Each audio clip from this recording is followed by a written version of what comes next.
बिस्मिल्लाहिर्रहमानिर्रहीम। अस्सलाम वालेकुम नाज़रीन, मैं साइमा कमल और आप देख रहे हैं चीखुटा कराची।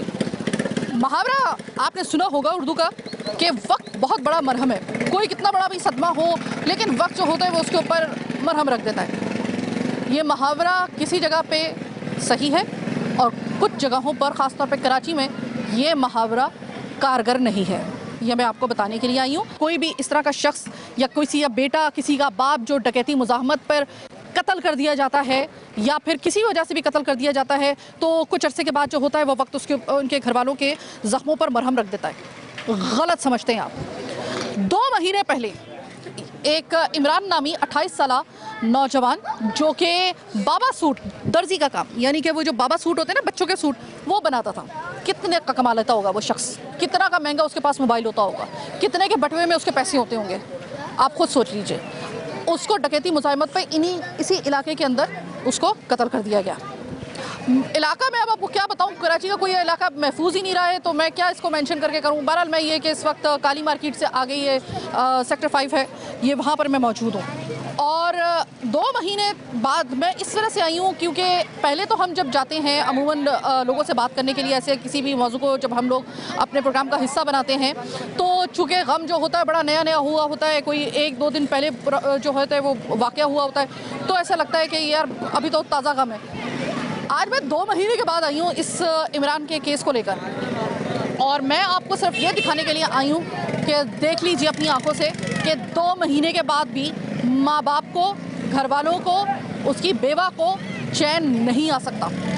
चैन सिर्फ आने की एक ही सूरत हो सकती है, 2 सूरतें बल्कि। पहला तो ये कि अमन अमान की सूरत हाल ऐसी होनी चाहिए कि आप बेखौफ होकर अपनी ज़िंदगी बसर करें और ऐसा वाक़या हो ही ना, पहली तो शर्त ये। या कम से कम अगर ये वाक़या हो गया है तो मुजरिमान को पकड़ के कैफ़े किरदार तक पहुंचाया जाए, उनको इबरत का निशान बनाया जाए। ज़रा वाक़या मुझे कोई बताइए तो सही ऐसा कि जिसमें माँ बाप को ये सोच के उनको तसल्ली मिल गई हो कि उनके बच्चे के साथ अगर किसी ने ऐसा घिनौना उसने एक्ट किया है, उसको मारा है तो उसको भी उसी तरीके से सज़ा मिली हो कानून की तरफ से। आपने कोई ऐसा वाक़या सुना नहीं होगा, बड़ी मुश्किल से कोई शाज़ी नादर आपने कोई ऐसा वाक़या सुना हो तो सुना हो। इन गलियों में जो अभी आपको नज़र आ रहा होगा कि आपको ये कच्ची कच्ची गलियां नज़र आ रही है ना, इनमें रोज़ाना की बुनियाद पे ऐसे वाक़यात होते हैं। रोज़ाना की बुनियाद पे यहाँ तक के लोग जो हैं वो पुलिस के ऊपर भरोसा ना करते हुए रिपोर्ट भी दर्ज नहीं करवाते। ये एक और अलमिया। मैं सबसे पहले जा रही हूँ आपको इमरान के घर पे लेकर उसके मोहल्ले में। आप ज़रा सोचिए कि 2 महीने के बाद अगर ये हालत है तो जिस वक्त ये वाक़या हुआ होगा तो क्या हालत होती होगी। और फिर मैं लेके जाऊँगी इसी इलाके की मुख्तलिफ गलियों में जहाँ पे एक इतने वाक़यात की एक चेन है। रोज़ाना की बुनियाद पर ये वाक़यात हो रहे हैं, रोज़ाना की बुनियाद पर लोग अपने बच्चों को खो रहे हैं, अपने घर के कफ़ील को खो रहे हैं। इसके बावजूद आपको इलाके के अंदर मैं आपको विज़िट करा के दिखाती हूँ, एक स्ट्रीट लाइट और एक कैमरा मौजूद नहीं है। ये तमाम हक़ाइक़ आप जानेंगे आज के प्रोग्राम में, मेरे साथ रहिएगा। मैं इमरान के बिल्कुल घर के सामने खड़ी हूँ लेकिन मैं सबसे पहले इमरान के जो पड़ोसन हैं, यानी कि जो पड़ोसी हैं, ख़ास तौर पर इसमें ख़वातीन।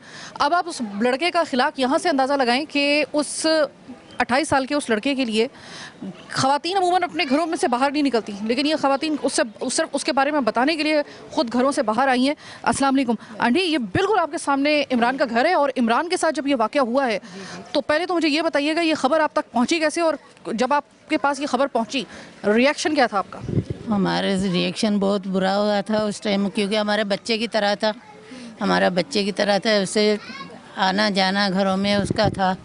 तो जब सुना तो हमारी हालत बहुत बिगड़ गई थी, उनके वालिद की भी हालत बहुत बिगड़ चुकी थी, घर वालों की सबकी हालत बिगड़ चुकी थी।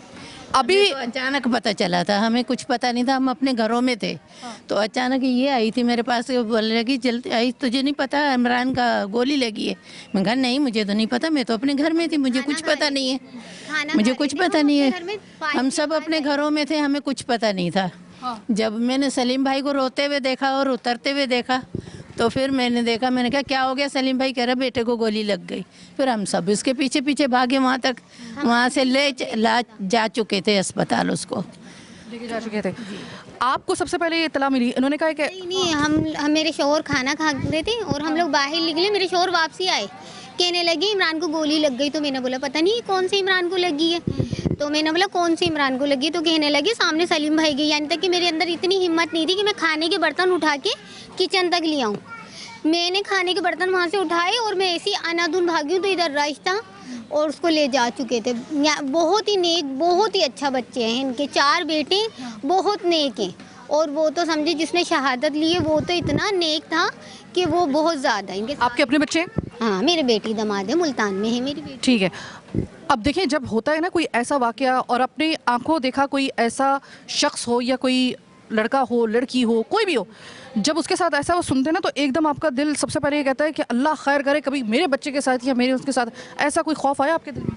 नहीं, उस वक्त मेरे दिल में सच बताऊं ये आया कि अल्लाह ताला उसकी जगह हमें मौत दे देता, क्योंकि उस बच्चे की बीवी किसी हाल से बैठी हुई थी और बच्ची 1.5 साल की छोटी सी, वो मेरे सामने ही पैदा हुई है। आपके इस एरिया के अंदर कोई कैमरास वगैरह लगे हुए हैं? कुछ भी नहीं है, कुछ भी नहीं है। हादसे होते रहते हैं। हाँ, मोबाइल तक नहीं लगी हुई। ये ग्राउंड देखो, पूरा ग्राउंड ही गंदा पड़ा हुआ है, ना बच्चे खेल सकते हैं ना कुछ कर सकते हैं। हिफाजत से नहीं है इधर। आपके बच्चे की हिफाजत से है? नहीं, हमारे आपके बच्चों की हिफाजत यहाँ पे हो रही है या नहीं? नहीं, कोई नहीं हो रही। जब सब कुछ हो जाता है बाद में सब आते हैं। आप तमाम खवातीन तकरीबन अपने घरों से बाहर आई हुई हैं, तो उसका मतलब ये है कि वो यकीनन लड़का इमरान कोई ऐसी शख्सियत होगा कि जिससे सबको ही आपके मोहल्ले को उससे अटैचमेंट होगी, एक मोहब्बत होगी। हम बहुत मोहब्बत थी, बता तो रहे, हम साथ बैठते थे, हमने उसे देखा नहीं था, हमारे बिल्कुल भी सुकून नहीं आ रहा था। रात को 1:30 बजे उसके वालिद उनकी जैसे ससुर अपनी बेटी को दिखाने लाए तो हम भाग भाग के गए एम्बुलेंस के करीब कि बस जल्दी से देख लें। उसे इतना दिल बेचैन था, बहुत ज़्यादा बेचैन था उस बच्चे की तरफ से कि उम्मीद नहीं थी कि वो बच्चा चला जाएगा।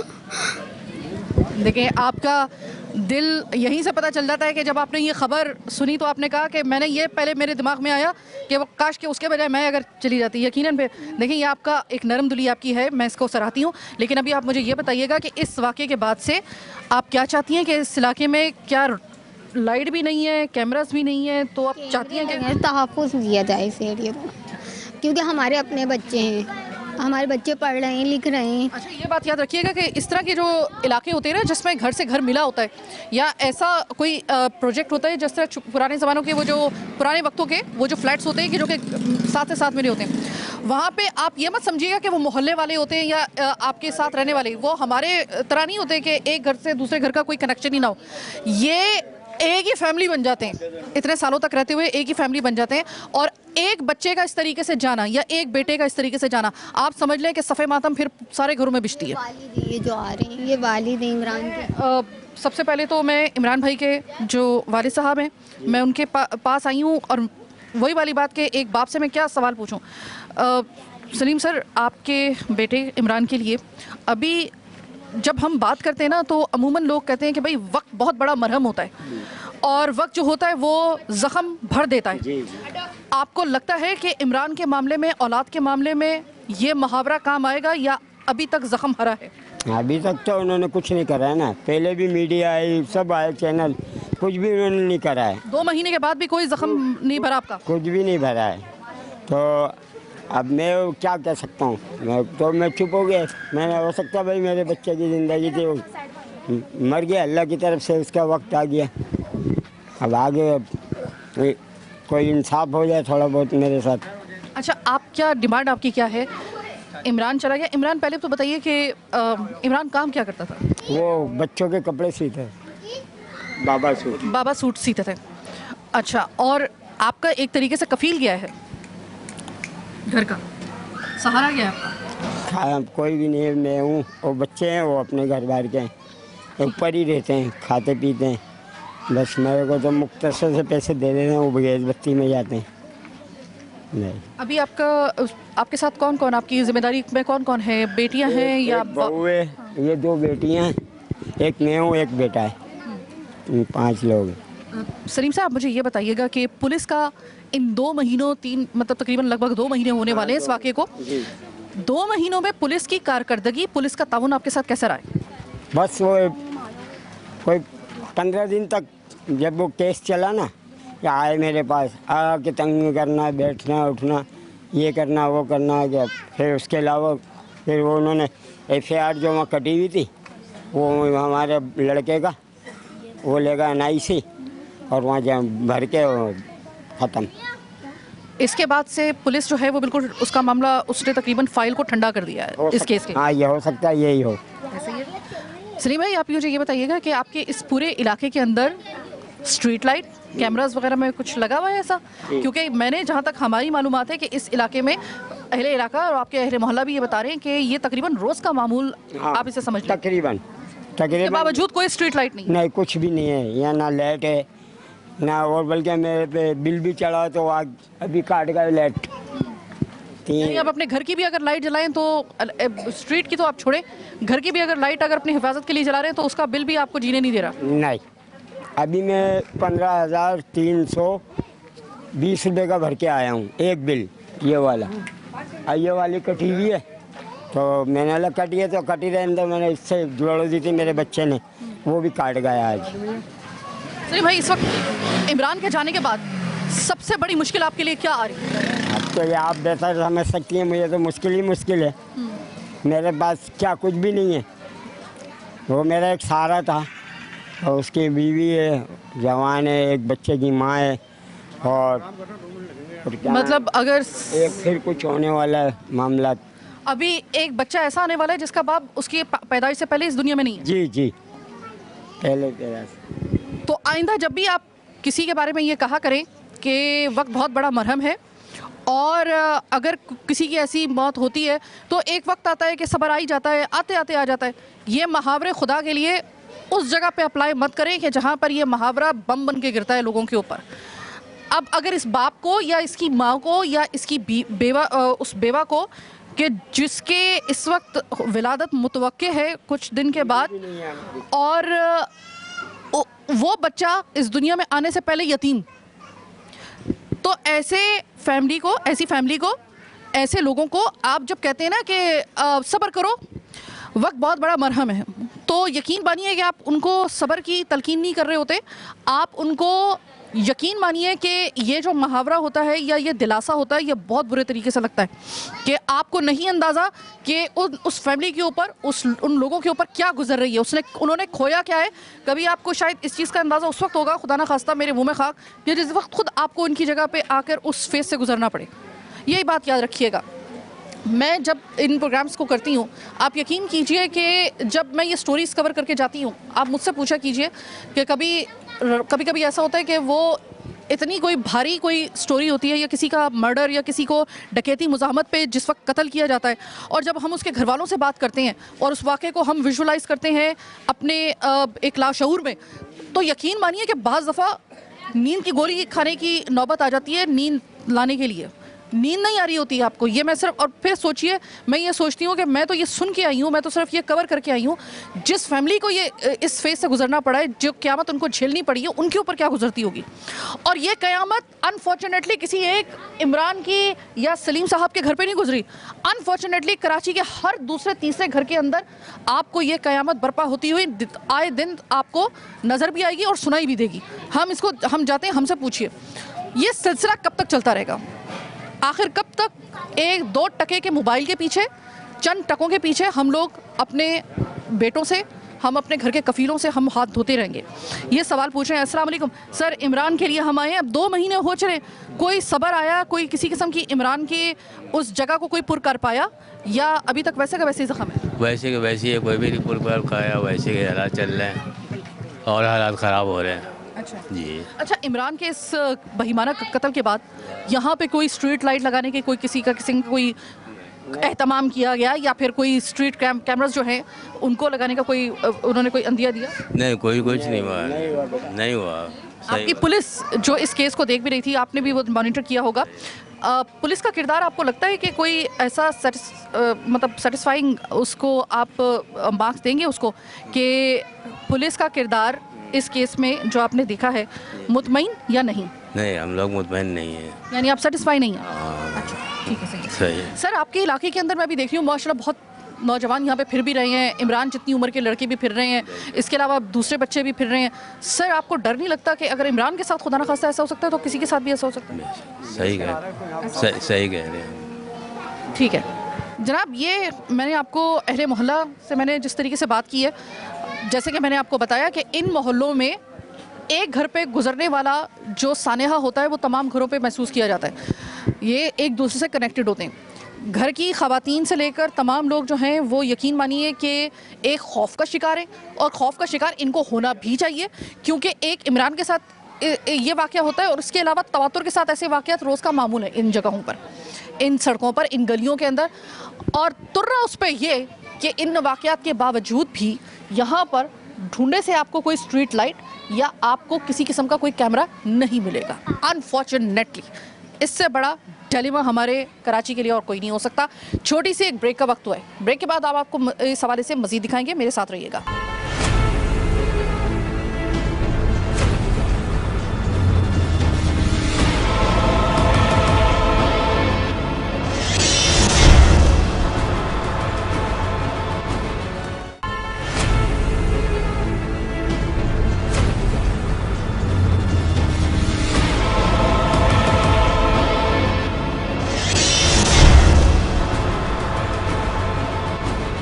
ब्रेक के बाद खुशामदीद।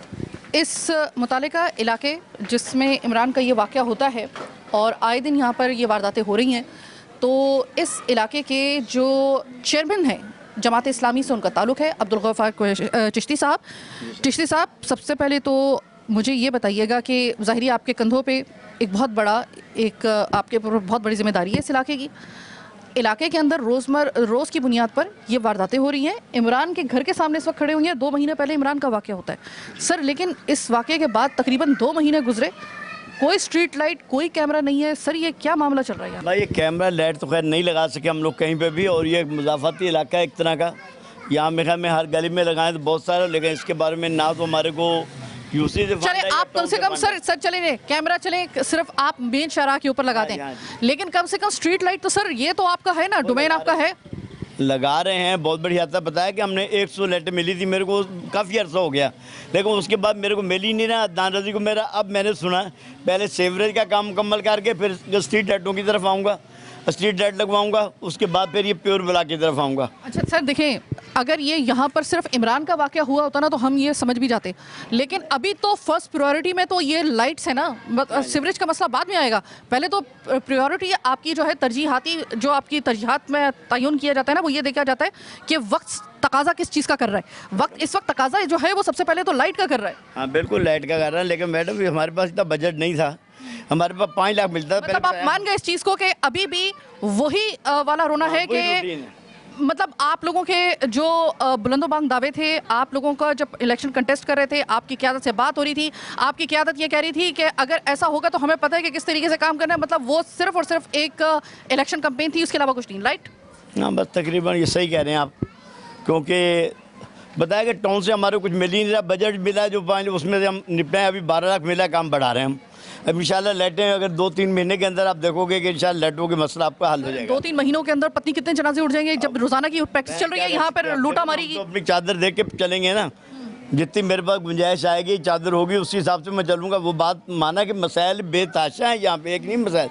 बाकी सेवरेज का मसला मेरे ख्याल लाइट से तो है, फिर भी हैं ये जो क्राइम हो रहे हैं, ये तो पुलिस की भी थोड़ी सी बदमाशी है।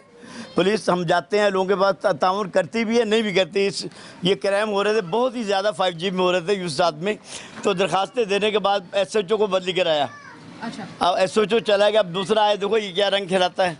चिश्ती साहब, इसका मतलब ये, मैंने पूरी आपकी गुफ्तगू सुनी, आप क्या इस बात का इकरार कर रहे हैं कि आप एक बेबस आप इस सिस्टम में एक बेबस आप चेयरमैन हैं? हाँ जी हाँ, बिल्कुल बिल्कुल सही कह रहे हैं आप बेबस चेयरमैन हैं। हाँ बिल्कुल बस है। तो सर मैं अब आपसे मजीद बात क्या करूं, जब आप खुद मान गए कि आपकी बेबसी आप खुद बता रहे हैं, तो मैं क्या आपसे बात है मैं कर रहा हूँ। जैसे बताया 12 लाख में काम करवाएं, 5 लाख मिलता था, उसमें से क्या करते 1 लाख में 4 लाख तनख्वाह निकल जाती थी। 1 लाख में क्या करते थे? जब हम आए थे हमारे ना टेबल थे, ना कुर्सियाँ थी, ना कुछ पंखे थे, कुछ भी नहीं था यूसी में। चिश्ती साहब, यूसी की तो बात छोड़ें कि टेबल कुर्सियाँ तो उस वक्त की बात है ना कि जब लोग बचेंगे। आपके लोग अगर नहीं बचे तो सबसे पहले तो मामला ही यहाँ पे स्ट्रीट लाइट का और लोगों को महफूज बनाने का होना चाहिए। कोई कागजी कार्रवाई के लिए बैठने उठने के लिए जगह होनी चाहिए ना, जहाँ पे हम बैठ के थोड़ा बहुत काम करें। अब ये कि इंशाल्लाह ये मैंने बताया आपसे, अल्लाह खैर करे, लगा वो जितनी हो सकती मेरे से मैं कर रहा हूँ। ठीक है, चिश्ती साहब हमारे साथ मौजूद थे।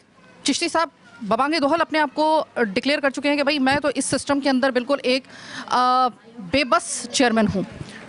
अब जो रेलेवेंट शख्सियत है वो अगर ये बात कह रही हैं तो अब आप सोच लीजिए कि आप अपने इस शहर के अंदर कितने महफूज होंगे। अच्छा, मैं अब आपको इमरान के घर से उसके जो इर्द गिर्द के जो गलियाँ हैं, इलाके हैं, मैं वहाँ पर आई हूँ सिर्फ ये देखने के लिए कि इस जगह पे कोई एक आदि मुझे कोई स्ट्रीट लाइट बाकायदा तौर पे नज़र आ जाए।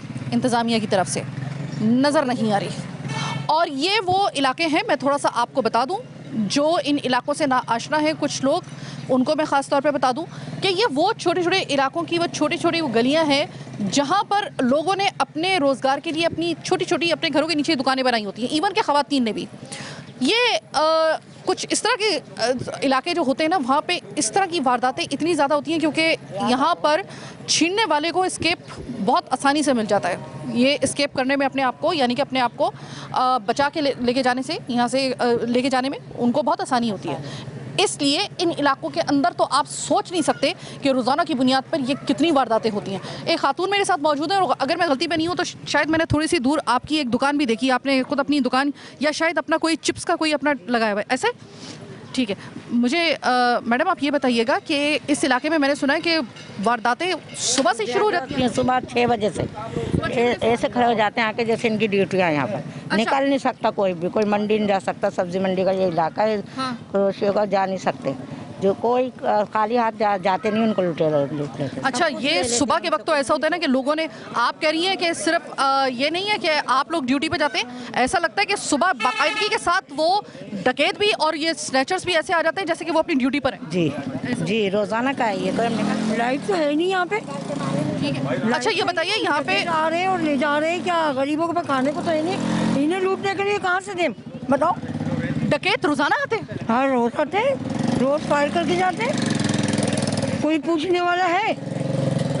ये मुल्क किस पे चलेगा, ये तो बता दो मुझे। मुल्क छोड़े, शहर किस पे चलेगा, पर ये सोचें। अरे भाई, तो हमारे बच्चे रोज मर रहे हैं, कोई ना कोई जवान लड़का मार के गया।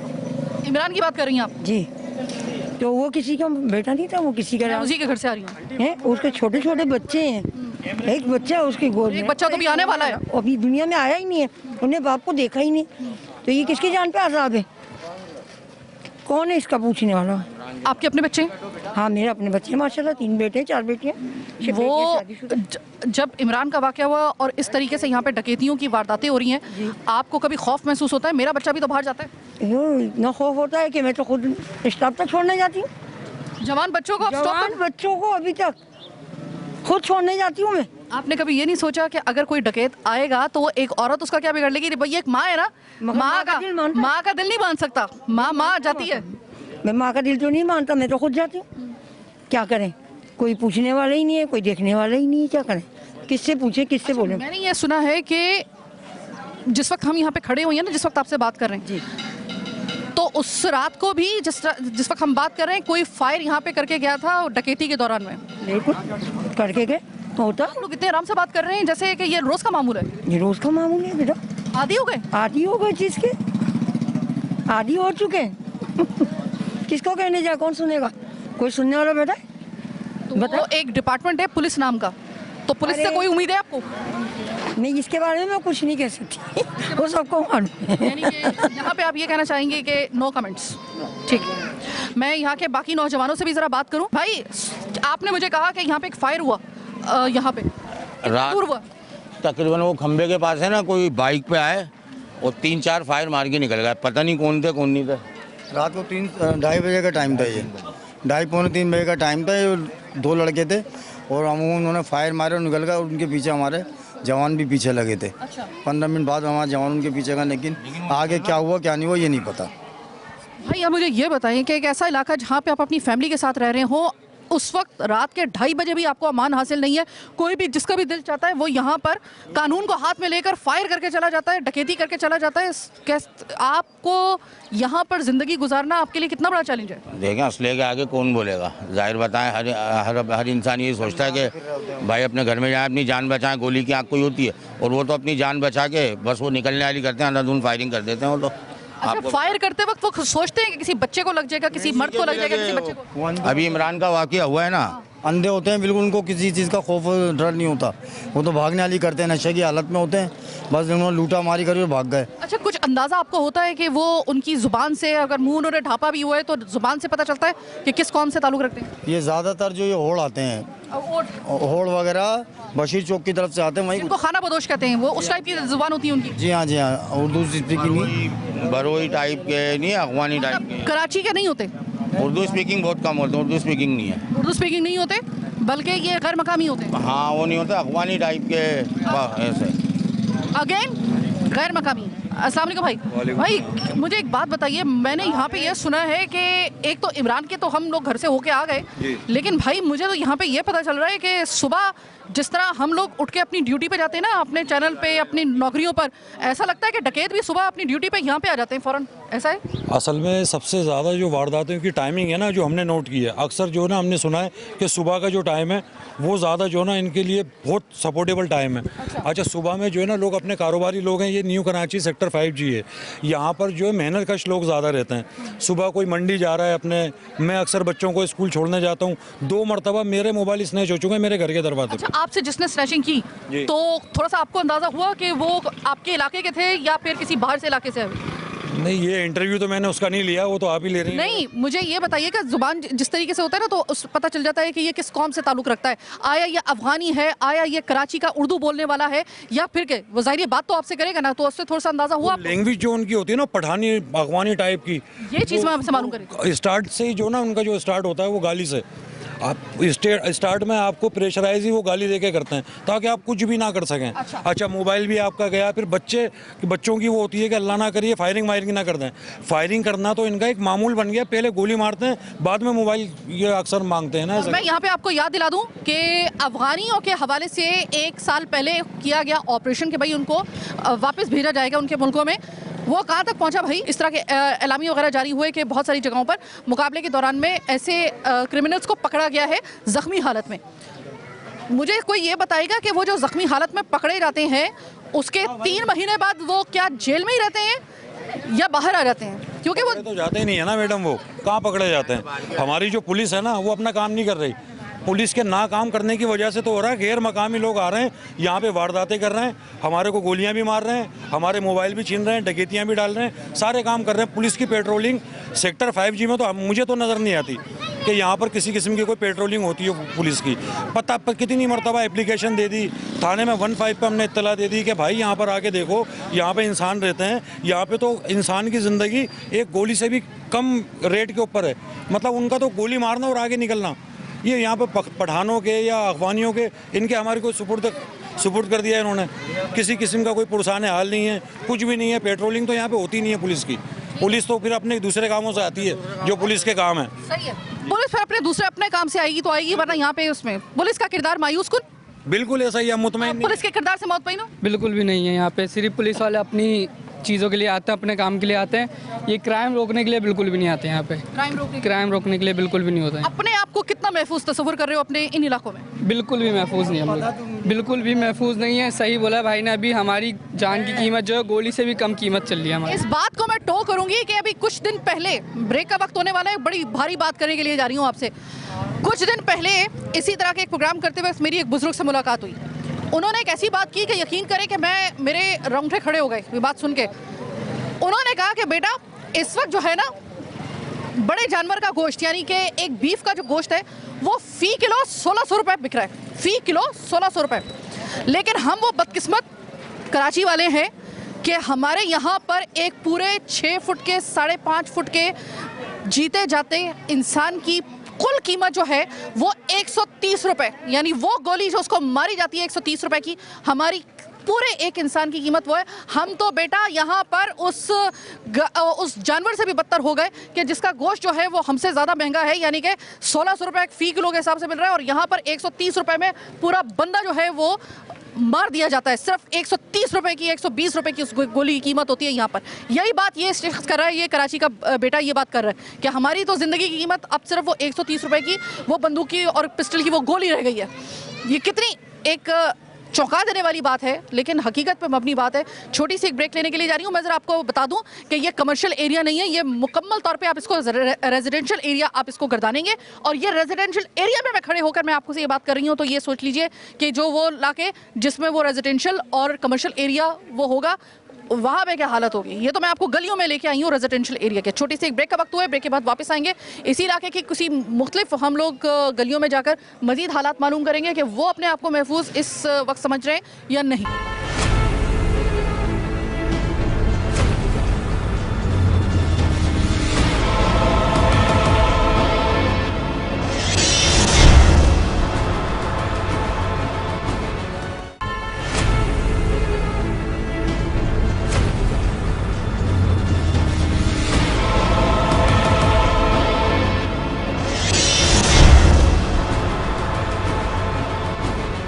ब्रेक के बाद खुशामदीद। मजीद गलियों में मैं आ चुकी हूँ और कुछ मेरे भाई जो हैं वो अपने काम पे जा रहे थे। अस्सलाम वालेकुम भाई। वालेकुम। भाई मुझे ये बताएं कि मुकम्मल तौर पे ये एक रिहायशी इलाका है और फैमिलीज़ वाला इलाका है, यानी कि फैमिली के साथ लोग अपने रह रहे हैं यहाँ पे। लेकिन मैंने सुना है कि सुबह से डकैतियों का सिलसिला शुरू होता है। इमरान के भी घर से हम लोग आए हैं जिसका मज़ाहमत के ऊपर उसको कत्ल कर दिया गया। 2 महीने हुए और 2 महीनों में अभी तक एक गिरफ्तारी तक नहीं हो सकी। ऐसे में आपके इलाके में उसके बाद भी मुसलसल डकैतियों का सिलसिला जारी है। हाँ, ये तो एक अरसे से चलता हुआ आ रहा है, ये आज का दौर थोड़ी है। एक टाइम से पुलिस हो या कोई भी हो, कोई काम नहीं करता यहाँ पे आके, यानी कि टेम्परेरी आते हैं कि भाई ये हुआ सही है, रिपोर्ट ली फलाना डिमागा, लेकिन वो फिर रिपोर्ट का पता होता है ना फाइल का पता होता है, कुछ भी आगे इसका काम नहीं होता है। अभी आप कहाँ जा रहे थे? मैं अभी काम पे जा रहे थे ना। उम्मीद है कि आप काम से वापसी के ऊपर आपको यकीन है? नहीं, बिल्कुल एक पल की उम्मीद नहीं है। मुझे इतना नहीं पता कि मैं काम तक भी पहुंच सकूंगा कि नहीं, कि रास्ते में कोई हादसा हो जाए। मतलब बिल्कुल यहाँ पर कोई भी हमारी कोई सेफ्टी नहीं है। मतलब ये ऐसा होता है ना, जैसे आप गली में घूम रही हैं, गली में कभी हमने पुलिस घूमते हुए नहीं देखा इस तरफ। तो रोड साइड पर तो होती है, मतलब इधर कोई हमने ये नहीं देखा कि भाई इधर भी कोई सिक्योरिटी घूमती है, कोई पुलिस घूमती है। आप अपनी पुलिस डिपार्टमेंट से मुतमईन हैं या नहीं? बिल्कुल नहीं। आप इस इलाके में कब से रह रहे हैं? हम तो शुरू से इस इलाके में पैदा यहीं हुए हैं भाई। ठीक है। क्या आपके इलाके में शुरू से ही ऐसा वक्त आपने देखा है कि सुबह होते के साथ ही आंखी फायर से और डकैतियों से उसकी तलाश? बचपन में कोई 1 आध वारदात कोई साल 6 महीने में सुनी जाती थी और उस पर पकड़ थी। तो क्राइम जो है वो कंट्रोल में था। अब हालात ये हो गए कि क्राइम बढ़ता जा रहा है और अब जो हम जिस एज में पहुंच गए इसमें तो ऐसी तेज़ी आ गई, ऐसा लगता है कि पढ़ा लिखा जो लड़का है वो तो नौकरियों के लिए घूम रहा है और ये जो डकैत या दूसरे लोग आते हैं इनको तो बाकायदा लाइसेंस दिया हुआ है, जाने इनको नौकरियां दे दी हैं कि आपकी इस इलाके में इतने घंटे तक यहाँ से वहाँ तक आपकी जॉब है, आप खूब लेटो और लूटो लेटो जो चाहे करो, हम आपका ताक़ुब नहीं करेंगे। हमें तो अफसोस है पुलिस के ऊपर। पुलिस का जो इदारा है वो क्या कर रहा है, तनख्वाह किस बात की ले रहा है। SHO भी अपने नीचे जो उनके ग्रास लेवल के सिपाही हैं उनको SHO भी कंट्रोल की कोशिश करते हैं, लेकिन SHO तक भी जो ना सही बात नहीं जाती है। और यहाँ लूट मार का बाज़ार गर्म हो गया है, ना नमाजी महफूज हैं, ना सुबह बाज़ार कोई सब्ज़ी वाला, दूध वाला, अखबार वाला कोई महफूज नहीं है। ये समझ लें कि बस अल्लाह ही हिफाजत कर रहा है, वरना किसी का नहीं पता कि किसके साथ कब और क्या वाक़या हो जाए। सर ये कितने बड़ी एक टेंशन है कि आप अपनी फैमिली के साथ रह रहे हैं। आप अकेले रह रहे हो ना तो फिर बात अलग है, लेकिन जब आप अपनी फैमिली के साथ यहाँ पे रह रहे हो तो इससे बड़ी तो क्या टेंशन होगी कि आपको ये नहीं पता कि अगर मैंने दूध वाले के लिए दरवाज़ा खोला तो पीछे से कोई डकैतों का पूरा जत्था ना अंदर आ जाए, या फिर आप बाहर निकले अपने बच्चे को स्कूल छोड़ने के लिए, जाना ही है ना, सुबह बच्चे ने स्कूल, आप उसको वहाँ तक छोड़ने के लिए जाए और आप लुट जाए। इससे बड़ी टेंशन क्या हो सकती है सर? बात ऐसे ही है कि जैसे रातों को गेट भी बजते हैं कि हम पुलिस वाले और कुछ ऐसी वारदातें हुई हैं, हम बिजली वाले हैं, हम गैस वाले हैं और हमें चेक करना है और पता चलता है सफाई हो जाती है घर की। डकैत होते हैं। बिल्कुल ऐसे ही होता है, सही है ना। और ये कानून का काम है। अब हमें तो अफसोस के साथ ये कि वज़ीर आला हमारे पाकिस्तान पीपल्स पार्टी के वो क्या कर रहे हैं, मेयर साहब क्या कर रहे हैं, इस इलाके के चेयरमैन क्या कर रहे हैं। सर आप मुझे ये बताइएगा कि इस दौरान में ना आए दिन हम सुनते हैं कि पुलिस के जो सरबराह हैं, सिंध पुलिस के जो सरबराह हैं, एडिशनल IG हो गए या फिर जो भी मतलब यानी कि हायर अथॉरिटी है, वो कभी हालात को देखते हुए उनको चेंज कर दिया जाता है। उनकी चेंजिंग से कोई फ़र्क पड़ता है आपको या नहीं? नहीं, बिल्कुल नहीं पड़ता। हमने नहीं देखा। चंद दिन के लिए तो माहौल कुछ दिन के लिए ठंडा हो जाता है, लेकिन उसके बाद फिर उससे ज़्यादा तेज़ी आ जाती है। खुदा जाने कौन सरपरस्ती कर रहे हैं, कौन क्या कर रहे हैं। लिहाजा जो बड़े अफसरान हैं ना पुलिस के, वो हैं इस चक्कर के अंदर कि यार अमन हो। लेकिन देखिए जब तक के पकड़ नहीं होगी, नीचे तबके की पकड़ नहीं होगी, अमन कायम नहीं होगा। क्योंकि बड़े जो अहदे पर हैं ना, IG, DIG, SP, DSP, वो खुद परेशान है रात दिन के। मगर जो छोटे पुलिस वाले हैं ना भाई, आप यकीन करेंगे वो बिल्कुल इलाका क्लियर करके देते हैं। और फजर का टाइम हो, 2-2:30 बजे का टाइम हो, दोपहर का टाइम हो, कोई महफूज नहीं है मेरे भाई यहाँ पर। भाई आप बाहर निकलते हैं जी, सुबह के वक्त में अगर आपका जाना होता है अपनी जॉब के ऊपर, दिल धड़क रहा होता है, खौफजदा होते हैं कि किसी भी गली के नुक्कड़ पे से एक ढाटे बांध के मोटरसाइकिल पे बैठे हुए 2 लोग आएंगे, टीटी दिखाएंगे और आपको लूट लेंगे। बिल्कुल सही बात है। अगर मेरे को जॉब पे भी जाना होता है ना, तो मैं उतने ही पैसे लेके जाता हूँ जितनी ज़रूरत है। अब या पेट्रोल डलवा लें या गाड़ी पंचर हो जाए तो उसके अंदर वो पैसे ख़त्म हो जाते हैं। तो अब इंसान के साथ और दूसरा हादसा हो जाए तो वो क्या करेगा? या तो ज़्यादा अमाउंट लेके घूमे तो डकैतों के हवाले कर दे। रात में इत्तेफाक ऐसा हुआ, जब भी मैं आ रहा होता हूँ, मेरी नाइट शिफ्ट है तो मैं अक्सर 2 बजे 2:30 बजे आ रहा होता हूँ, तो मुझे मजबूरन गली के कोने पे गाड़ी खड़ी करके भागना पड़ता है। क्यों? वो ओवरटेक कर रहे होते हैं मुझे, मैं क्या करूं?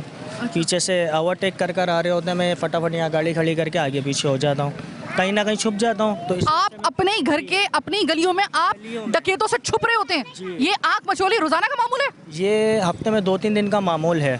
ज़्यादातर जुम्मेरात का वक्त है और हफ्ते की रात और पीर की रात, ये ज़्यादा मामूल है। क्योंकि मैं तो नाइटों में आता रहता हूँ, जाते रहता हूँ। और बिल फ़र्ज़ अगर यहाँ देखें ना आप, लाइटें लगी हुई हैं लेकिन इसमें सेवर नहीं है, और इसमें सेवर भी होगा तो लाइट ही नहीं होगी। यही है ना, इसलिए लोगों ने लगवाए हुए के इलेक्ट्रिक के। माशाल्लाह यहाँ पे 6 घंटे लाइट होती है और बाकी लाइट नहीं होती है, तो हम अपने आप को सेफ़ कैसे माने? गलियों में आके बैठेंगे तो फिर कैसे सेफ़ मानेंगे? मरे हुए को 100 दुर्रे कि एक तो डकैतियों का बाजार गर्म, ऊपर से लाइट भी नहीं, स्ट्रीट लाइट नाम को नहीं मिल रही यहाँ पर। तो मतलब ये तो पूरा सोने पे सुहागा हो गया, उनकी तो जन्नत बन गई उनके लिए ये। अब हम बाहर आके बैठते हैं तो जब भी सेफ़ नहीं है, गर्मी लगेगी तो इंसान क्या करेगा? और अगर बैटरी ख़त्म हो जाएगी, चार्ज ख़त्म हो जाएगा तो इंसान बाहर आके ही बैठेगा। बिलफर्ज इमरान आके बैठा था, लाइट ही नहीं थे ना, उसके साथ वो हादसा हो गया। तो हम लोग भी ऐसे ही अपना टाइम वेस्ट करते रहते हैं। भाई आप भी बाहर निकल रहे हैं, आप भी मोटरसाइकिल पे जा रहे हैं, सच सच बताइएगा, बेखौफ होके जा रहे हैं या आपको लग रहा है कि किसी वक्त भी वापसी के ऊपर, अभी तो दिन का उजाला है, वापसी पर खुदा ना खास्ता मेरे साथ, मतलब आपको यकीन है कि आप सही सलामत बगैर लुटे हुए पहुंच जाएंगे अपने घर पे? नहीं, मालूम नहीं है, मैं अपनी शॉप का सामान लेने जा रहा हूँ, अभी पैसे लेके जा रहा हूँ वापसी। मालूम नहीं कि मैं सामान लेके वापसी आऊँगा या पैसे वहीं छीनवा के आ जाऊँगा अपने। कोई सेफ नहीं है, बस जा रहा हूँ अल्लाह के आसरे पर। खौफ की इस तलवार के नीचे ज़िंदगी गुजार रहे हैं आप, कितनी बड़ी टेंशन है ये? बहुत बड़ी टेंशन है ये। आज के दौर में, इतनी महंगाई के दौर में, अगर कुछ पैसा अगर आपके छिन जाए तो इंसान तो फिर 1-1.5 महीने पीछे हो जाता है। अच्छा, इमरान का वाक़या हुआ, कुछ दूर इमरान के साथ ये वाक़या होता है, तो उस वाक़े को सुनने के बाद कभी आपको ऐसा लगा कि खुदा ना खास्ता मेरे मुंह में खा कि अगर इमरान के साथ ऐसा हो सकता है तो किसी दिन मेरे साथ भी ऐसा हो जाएगा? जी बिल्कुल, हमारे साथ भी ऐसा हो सकता है, लेकिन हमने रात में लेट नाइट बैठना छोड़ दिया है। 11 साढ़े 11 बजे दुकान बंद करके अपनी चले जाते हैं घरों पर। अगर मैं गलती पे नहीं हूँ, इस इलाके की जो एक शिनाख्त थी किसी ज़माने में, ये हो गया लियाकताबाद हो गया या फिर इस तरह के इलाकों की, वो ये थी कि रात के वक्त मर्द अपने घर की जो नौकरी, मतलब अपने ऑफिस से आते थे, घर में खाना खाने के बाद वो इसी तरीके से अपनी इन्हीं ये बनाई, ये अब बता दूँ आपको, इन इलाकों में ये जो आपको ये जो थड़े और ये जो चौधरी आपको बनी हुई नज़र आएंगी घरों के सामने, ये बनाई इसी वजह से जाती थी कि यहाँ पर बैठ के दोस्त यार मोहल्ले वाले जो घर के मर्द हैं वो बैठ के यहाँ पे जो है वो अपनी दोस्ती वगैरह जो है वो वहाँ पे बैठे, थोड़ी सी गपशप करें, ये माहौल होता था यहाँ पर। ये पुराने अगर आप घर देखेंगे ना तो ये जो बनी होती थी बाकायदा तौर पे, ये जो अभी आपको नज़र आ रही होंगी, ये बनाई इसी वजह से जाती थी। इस इलाके की फितरत बदल के रख दी हमारे इस सिस्टम ने। इस वक्त जो डकैतियों, स्नैचिंग के ऊपर, मुज़ाहमत के ऊपर, बंदे को मार देना, ये इतने तवातुर के साथ वाक़यात हुए कि अब इन लोगों ने अपना वो जो एक इनकी एक शनाख्त थी, जो इनकी एक फितरत थी कि रात के वक्त में इस तरीके से हम बैठेंगे, आपस में एक रौनक होती थी इस इलाके की, हमारी वो रौनक छीन ली। आप मान क्यों नहीं लेते कि कराची लावारिस है? आप मान क्यों नहीं लेते कि हमने कराची का हुलिया बिगाड़ के रख दिया? आप मान क्यों नहीं लेते कि हम खौफ की तलवार के नीचे इस वक्त इस शहर में ज़िंदगी बसर कर रहे हैं? इमरान के घर पे हम लोग आए थे जहाँ पे 2 महीने पहले उसका मर्डर हुआ। वक्त ने कतई तौर पे उनके घर वालों का और इन अहले इलाका का ज़ख्म नहीं भरा है। इमरान का केस का ये हाल है कि 15 दिन के बाद पुलिस ने मज़ीद कार्रवाई करने से ही हाथ खड़े कर दिए। तो आप सोचिए कि अगर खुदा न खास्ता आपके, अगर फ़र्ज़ करें कि सोर्स नहीं है, आपकी पसली इतनी मजबूत नहीं है कि आप पूरा पुलिस डिपार्टमेंट हिला सकें, तो आपको ये मामला अल्लाह पे छोड़ना पड़ेगा। जैसे कि कराची के बेशतर लोगों ने अपने बच्चों के, अपने बेटों के, अपने बाप के खून, उसको जो है वो उसका फैसला अल्लाह की ज़ात पे छोड़ दिया कि बस अल्लाह तू अब इंसाफ दिला इस दुनिया में और इस शहर में और इस सिस्टम में, तो कम से कम हमें इंसाफ मिलने से रहा। ये है आपकी ये चीख जो आज मैंने अपने प्रोग्राम में मैंने आपको दिखाई। जी बोलिए मैडम। आखिर में मैं ये बोलूँगा कि हमारे जो बच्चियाँ स्कूलों में पढ़ती हैं ना, स्कूलों के अंदर भी और ये हमारे करीब में मार्केट है, पुलिस को विज़िट करना चाहिए और चारों तरफ से घेरना चाहिए। जो क्रिमिनल लोग शीशा पी रहे हैं, शीशा बेच रहे हैं, चरस, शराब, दीगर दूसरी चीज़ें खुलेआम बिक रही हैं। और स्कूलों की तो ये हालत है कि आप जाके स्कूल में मिलें, मैडम से मिलें, पंखे तक चोरी हो गए, ग्रिलें चोरी हो गई, बच्चियाँ जो बाथरूम के दरवाजे हैं वो तक लागारा, नल गायब हैं स्कूलों में से, और मसाजिद में नल गायब है। इतनी बुरी हालत है। खुदारा जो हमारी आवाज़ सुन रहे हैं ना, अल्लाह के जाना है आपको, एक दिन अल्लाह के यहाँ जाना है। खुदारा कोई तो अपना हक अदा कर दे, कोई इसमें हिस्सा डाले, कोई तो मर्द मुजाहिद खड़ा हो कराची वालों के लिए, कोई तो मर्द मुजाहिद खड़ा हो। नशा गली के हर कोने कोने पे बिक रहा है। बहुत शुक्रिया सर। और जब बात जिस तरीके से उन्होंने कहा है ना कि बच्चियों के स्कूलों, मतलब स्कूल में, और फिर ज़ुबान गंग हो रही है कहते हुए कि जब आपकी मस्जिद को भी डकैतों से अमान हासिल ना और वहाँ पर भी पंखे और दरियाँ चोरी होना शुरू हो जाएं और वो ना आकबत अंदेश अपनी आखरत की फ़िक्र, अपनी कब्र की फ़िक्र किए बगैर अल्लाह के घर को भी ना छोड़ें, लूटे बगैर। और यानी कि मस्जिद जिसको कहा जाता है, अल्लाह माफ़ करे कि कोई एक ज़माना था कि जो गैर मुस्लिम भी होते थे वो मस्जिद के अंदर कम से कम डकैती या सोचना तो बहुत दूर की बात, वो दहलीज पार नहीं किया करते थे कि कम से कम कोई गैर मुस्लिम भी। और ये पता नहीं किस किस्म के लोग हैं। घरों में ना लोग महफूज, ना सड़क के ऊपर, ना अपनी गली के अंदर, और ना ही मस्जिद और ना ही अपने स्कूलों में लोग महफूज। ये है आपका पूरे इस शहर का हुलिया। अब बताइए कि कराची को आप लावारिस मानेंगे या अभी भी इनकार करेंगे। आज का प्रोग्राम चीख उठा कराची बस यहीं तक। मुझे मेरी टीम के साथ दीजिए इजाज़त। अल्लाह ने के बाद।